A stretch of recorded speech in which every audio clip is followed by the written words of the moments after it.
tulong sa amin yung panalo ngayon. Masaya kami at nakuha namin yung game ngayon ng 3 sets. Kasi last time, medyo hindi naman nag-relax sa third set, nakuha ng kalaban yung third set. Ngayon, naging lesson sa amin yung last game namin. So, sobrang thankful sa mga player din na nag-response din sa third set. Thank you, Coach. So far, so much question. Coach, yung charity ko po parang 2 days, sila yung pumipigil sa mga mahahawang win streak nyo lagi. And 3 sets and 4 sets. So ngayon po siguro ano yung naging susi para malagpasan nyo na din yung charity ko na kumbaga may extra sila lagi kapag kayo yung palaban. Research ka. So, nag-research din ako eh. Tama ka dyan. So, talagang nag-prepare kami for charity ko.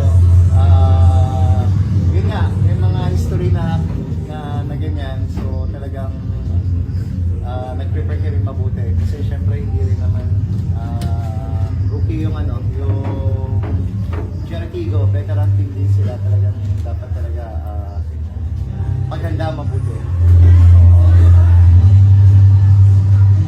We also have our best player of the game here, Bea De Leon. Bea, in this game against Cherry, you had 13 points. So, personally, ano lang ba yung naging motivation mo heading into this match to help the team get this win? Personally, I think gusto ko lang talaga mag-aim for consistency. So I wanted to come into this game with a really good mindset and really focused. So yun naman, syempre with the help of my teammates, all of us rin naman talaga wanted the same thing. Lalo na nung up 2 sets kami, we wanted to that extra push na ma-finish siya sa tatlo. So yun, yun lang naman and talagang with the help of my teammates, anything naman is possible. Okay, same question, Coach. Charity goes stopped a lot of Creamline win streaks in the past, but they have that extra fire against you guys. So today, you got it done in straight sets. I guess what was something different, or what's that extra push on your end to get the job done as quick as you did today? Well, kanina actually ni-remind kami ni Coach Sherwin na from the past game up 2 sets kami. Tapos yun nga, nagkaroon pa kami ng lapses in the middle. So we were just reminded din na pagka ganun na yung advantage, syempre kailangan na namin ma-maximize. So, abot natin, there's always room for more. Okay, 18 straight wins na kayo for Creamline since last year pa. So you basically had more wins na than losses so far sa more than a year with Creamline. Are you getting used to like that feeling of winning always?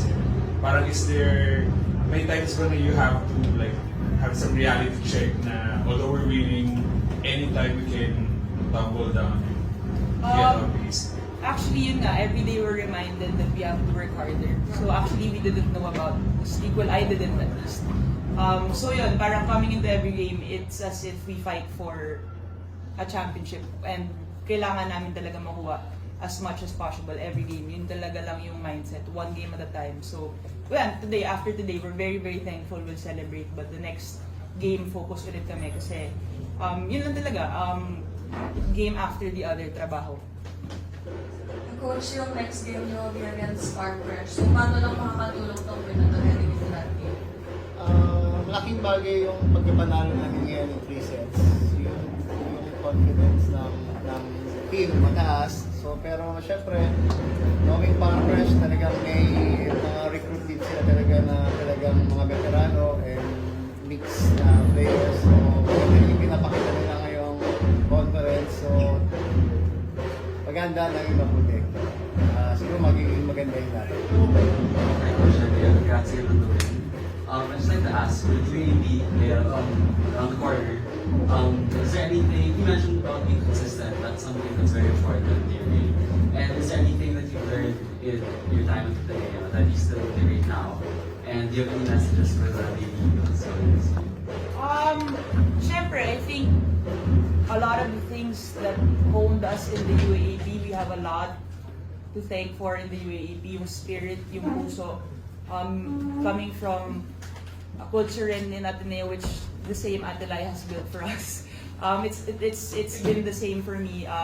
Talagang pusoan, labanan, school pride.